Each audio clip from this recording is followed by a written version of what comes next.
Welcome back to ESBR Boxing's YouTube channel.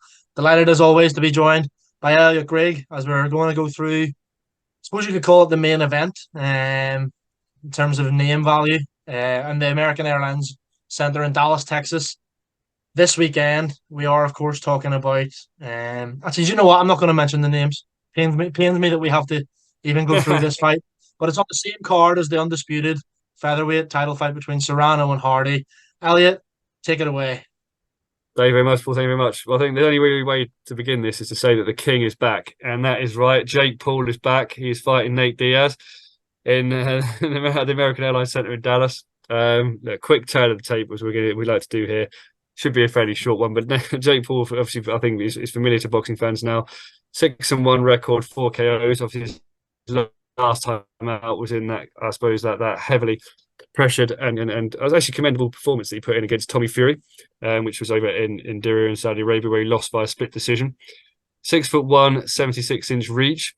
He's fought, I suppose, Tommy Fury is obviously a credible boxing opponent, but before then he kind of fought, I suppose you'd best describe as kind of crossover MMA guys. Obviously had Ben Askren, Anderson Silva on there, Tyrone Woodley. He also fought Nate Robinson and Ali Esongib was his promo was his first fight there. Obviously coming up against Nate Diaz. This is Nate Diaz's debut in a boxing ring. 6 foot, 76-inch reach, but he's obviously well known for being obviously a UFC fighter. But then if you look at his record, his UFC record, it contains, and Paul, you're obviously a bigger UFC fan, a bigger UFC man than me, but it contains obviously the names of some very, very well-known fighters. Obviously Conor McGregor being the most well-known, Tony Ferguson, Leon Edwards, Masvidal, Pettis is in there as well, isn't he, Paul, as well, Rafael dos Anjos. So yeah, well known. But his UFC record, as you were filling me in, obviously before 22-13-0, which is kind of for UFC is more acceptable, isn't it, to have more losses on your record? Like if you saw that as a boxing record, you say this guy had marginally winning record and probably should be sort of area level, if maybe not British level. But there's obviously in the UFC, it's more acceptable to have those elite kind of records like that with the best fighting the best. Paul, I'm going to come to you now really here and say, look, we've seen, to be honest with you, I think Jake Paul needs a lot of credit here in the sense that he's obviously taken a lot of abuse from the boxing public over his sort of, boxing journey, as we should so put it. But, he fought a credible fight against Tommy Fury last time. I don't think people were surprised actually how he equipped himself. And some people have obviously, criticised Tommy Fury in some ways for his performance, but Jake Paul did have him down. Then he had him down in the eighth round, etc. as well, which was a shock. Yeah, it might have been a kind of flash knockdown, but he still had him down.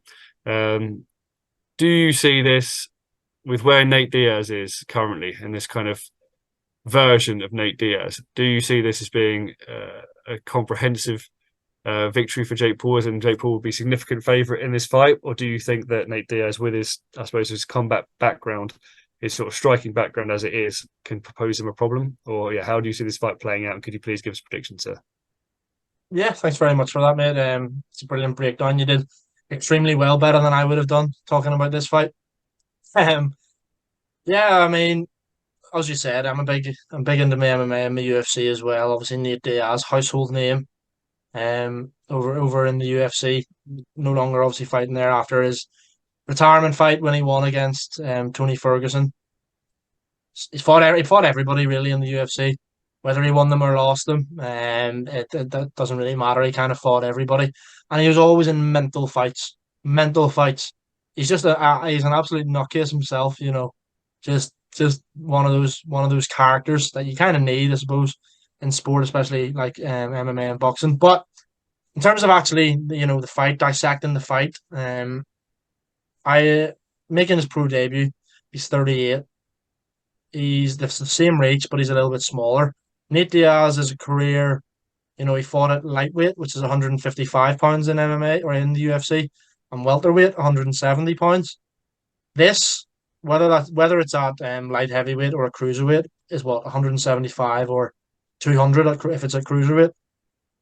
Jake Paul is a naturally far bigger guy, in terms of kind of size and stature. I think he weighed in something like 180 odd against Tommy Fury last time out. So he's just a far bigger man than Nate Diaz. And yes, Nate Diaz, an accomplished MMA fighter.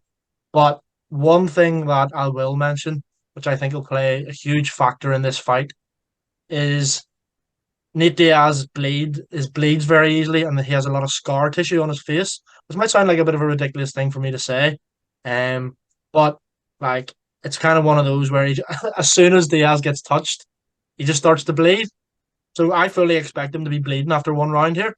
I know it's different in MMA when you only have 4 ounce gloves, um, and like your fingers are exposed as well, so they can can get scrapes or whatever. And boxing's what he's going to be wearing 8 or 10 ounce gloves. But I think he'll start to bleed pretty quickly. Um, Nate Diaz, and I mean I know you can't go off videos and stuff, but I've seen a few videos of him just like shadow boxing and all. And yeah, he had a few knockouts in the UFC, but he's not known for being, oh right, he's in the UFC. I boxing is my forte. Like he's known for having a wrestling game, a ground game as well. Like, as as you mentioned, Conor McGregor before he submitted Conor McGregor. So he's probably more complete on the mat than he is stand up. So yeah, I do expect Jake Paul to win pretty emphatically. He is a hard bastard, Nate Diaz, I think. So if the knockouts to come, I don't think it would be like a one punch KO lights out. It'll be a lot of a flurry of punches from Paul, if you like, before the referee steps in, as Diaz is. He's a hard man. It wouldn't even surprise me if it was stopped due to cuts or something. To be quite honest with you, that's been maybe a bit of an outlandish prediction. Diaz to get stopped on cuts, but yeah. So in short, mate, I know I've kind of gone about that in a long way. Yeah, I expect Jake Paul to win here, get back to winning ways, and what is his first 10 rounder, but I don't necessarily see it going 10. No. Well, we are going to agree. We're going to agree here, my friend. I totally agree with you. Actually, I think, look, I've seen the footage of Nate Diaz shadow boxing. I've seen some interview footage, and I'm loath and kind of reluctant to say this, but it does look like he's showing some effects of a lot of those hard fights he's had over his career. And in a way, it's kind of quite sad to see this kind of happen in a way, like to be sort of fed to Jake Paul in this manner. And I do think Jake Paul, with his conditioning and obviously lack of comparative mileage, will step in here and beat him. I think, and like you say, like you shared us, obviously that insight there with when it comes to Nate Diaz on cuts is actually a very astute one as well. Potentially see that happening. Again, I agree with you. I don't think it'll just be knocked straight down with like a one punch knockout, but I can kind of see the ref stepping in at some point and stopping it. Whether it's kind of a bit of a sad spectacle or not, I don't know. But I think he deserves all credit to him for obviously what has been a very successful and a very commendable sort of combat career. But I just think the time really should be calling curtain on it rather than sort of seeing him in these fights. But yeah, I think Paul's victory will be almost assured here as far as I can see. But yeah, that's all I can say really on that. Paul, please take us out, and wish it's a bit of a downer. I put everyone on there, but please take us out with some positive news. Give us a spin for our viewers that are remaining. Yeah, mate. Well, as you said, obviously this is probably name value one of the biggest fights of the weekend. Probably is the biggest fight of the weekend. However, we are a boxing channel.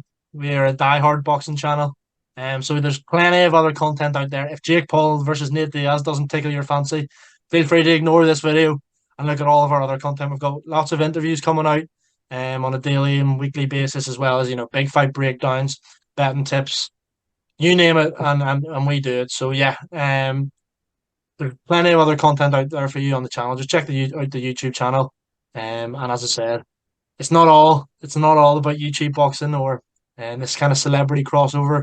We do talk about real fights. And of course, like last weekend, obviously Spence v Crawford. Before that, we had a new A Fulton. Coming up next week, we're going to be looking at Joshua White and other fights like that. So Elliot, yeah, once again, mate, I appreciate your time, and thanks for that.